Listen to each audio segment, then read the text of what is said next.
Tabrakan beruntun melibatkan 5 kendaraan terjadi di Jalan Alternatif Cibubur Cilengsi, Bogor, Jawa Barat.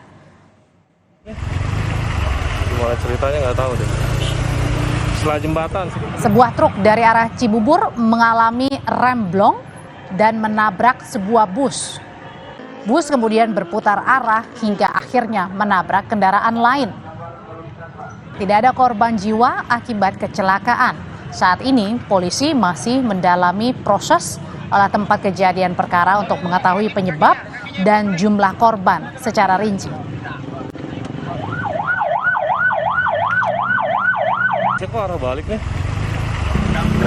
Yang bergerak dari arah Cilengsi menuju ke arah Cibubur, posisi jalan agak menanjak dan kendaraan tersebut membawa muatan tidak kuat menanjak dan bergerak mundur mengenai beberapa kendaraan di belakangnya.